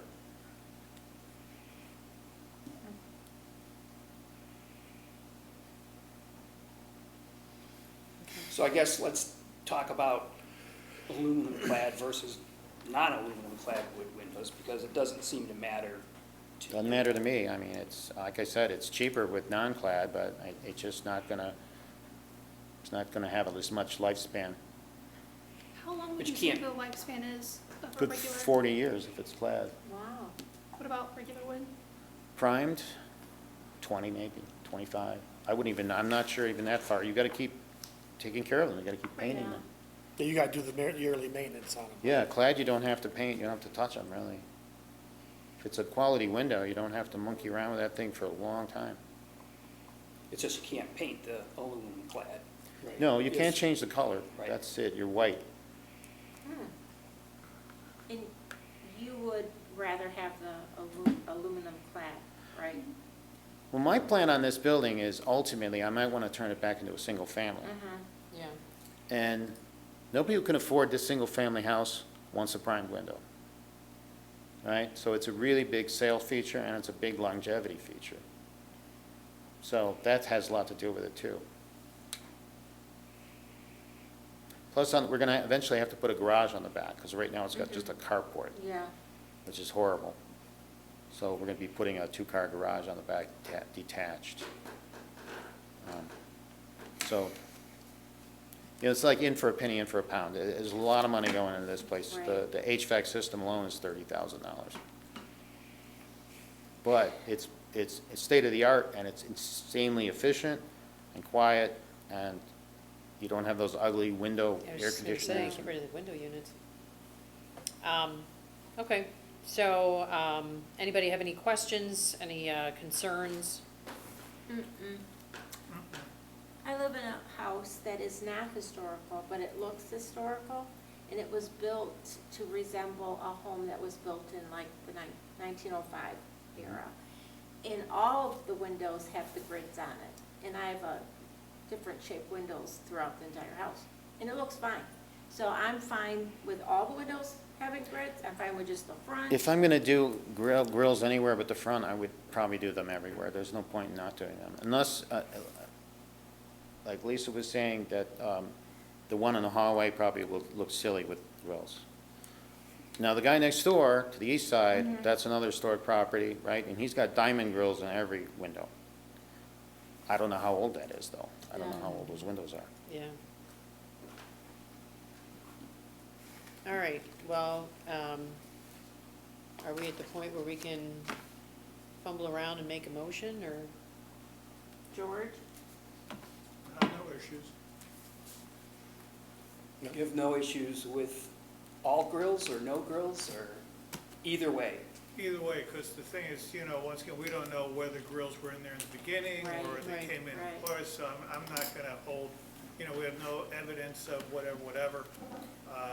You know, I think grills is an aesthetic issue with the owner, you know, of how he wants to do it. You know,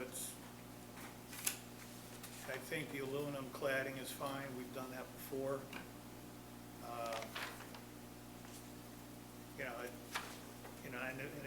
And if he wants to go prime and save a few bucks, I don't have a problem with that either. But I honestly would prefer not to because Yeah, You well, don't have to I'm saying pay it's attention. it's your more of a option. hassle, to tell you the truth. The Yeah. prime windows are a headache.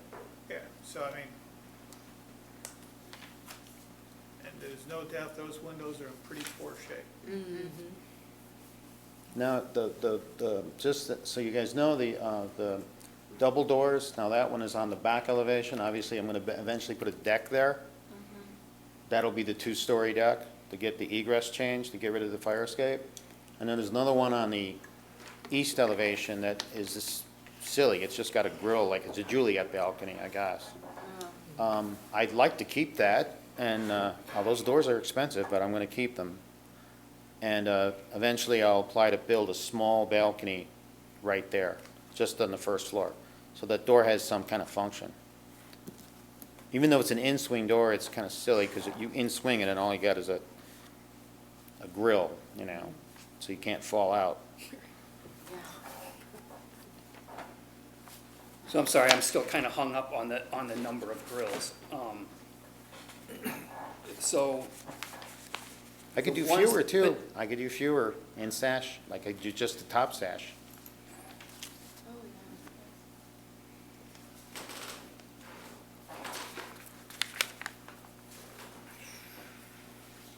The number you of, wouldn't, would you do grills in the casements? Well, if I was gonna do, I don't have to, but it would, I'm not sure, honestly, how it would Well, if look they not come to with- have them in the casements. To have them everywhere else. They don't, I've seen buildings with grills and double hungs and not in casements. I've seen that before. It doesn't look bad. What about a window like number 14, the small one on The the really back little of one, the well, they east? make the grills proportionate to the window. So the smaller the window, the fewer the grills. And it looks proportionate. Yeah.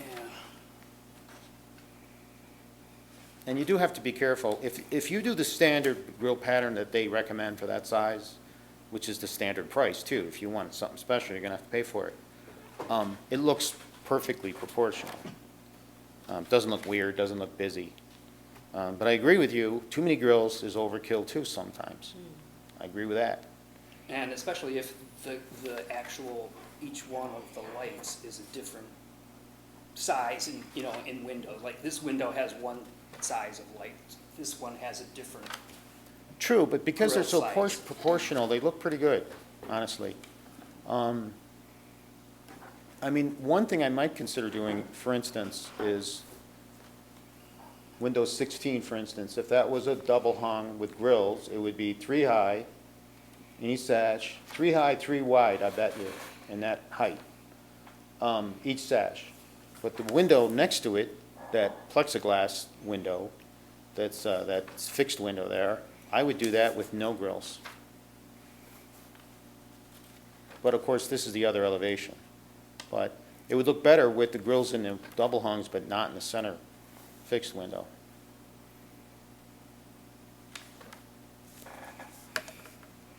Yeah, I'm having a hard time picturing all of that.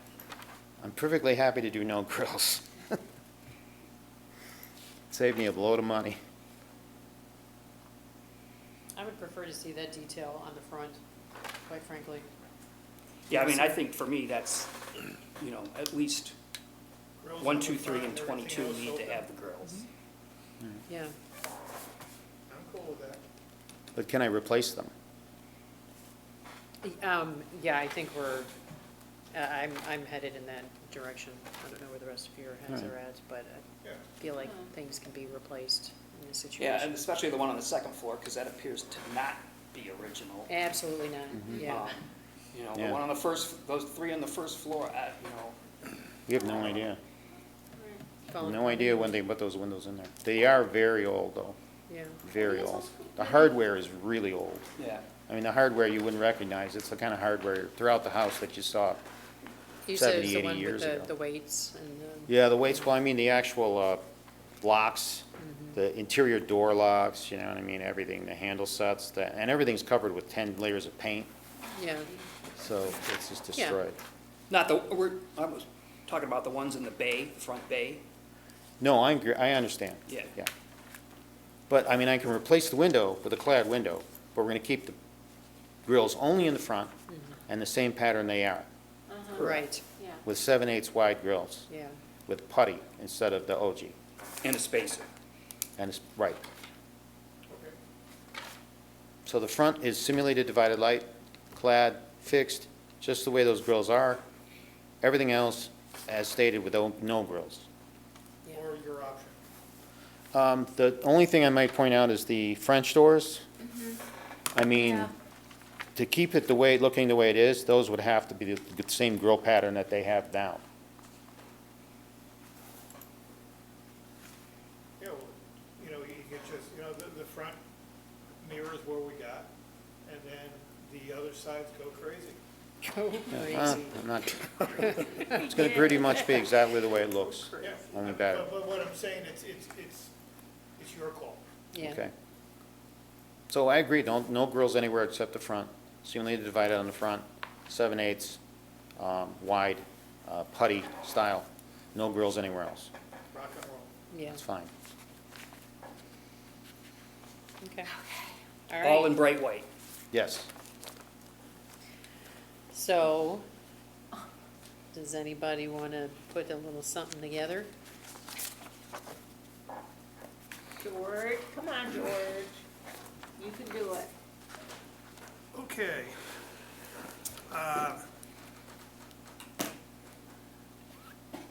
Approve the proposal for 514 James Street for window replacement of all the windows presented with the stipulation that the grill work on the front windows matches what is currently there.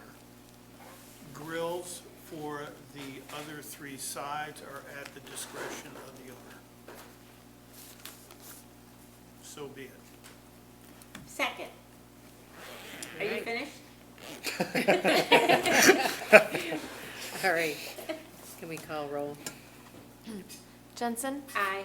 McManus, Aye. Phillips, Aye. Solomon, Aye. Tobler. All right, All right, passes. All right, Do your homework.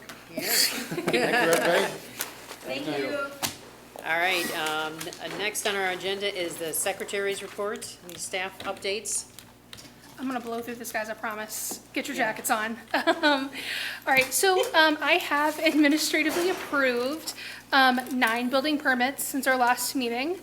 I have given you guys the 2025 HPC meeting dates with you.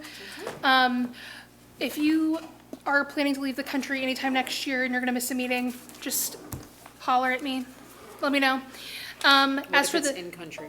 huh? What if it's in-country? You still let me know. Okay. Or if you don't want to come, just let me know. So we did that, and for the citing policy, I have taken all of your guys' feedback. I really appreciate it. I put my own spin on it. I talked to a lot of people like St. Charles and the city of Elgin. We worked together. They kind of gave me what works for them. I did that. It's currently in the hands of my boss, and then as soon as I get that back, I will send it back to you guys for your final review, and ideally, knock on wood, we will vote in the new citing policy in December. So that'll be good. I do think that I will be drafting up something for painted masonry in the near future, so I'll be looking for your guys' feedback on that. And also, I do think that the window policy, there are some glaring different types of information in the policy that kind of contradict, so I just want to tighten those up. So that's something to look forward to for me. But as always, I really appreciate you guys. You make my job too easy. So that's it. Thanks, Jackie. Any new business from the commission? I had a couple questions, but you know what, I'm tired. I'll answer my questions. I'm Way available past via my email. bedtime. Way past my bedtime. Time for sweats and slippers. Uh-huh. Anything from the public? Speak up. I'm gonna go no. All right, then, what am I saying? I guess I could pull out my, my handy dandy. All right, is there a motion Motion to to adjourn? So moved. I All right. second. All right, all in favor signify by saying aye. Aye. Aye. All right, any nays? No, the meeting is adjourned.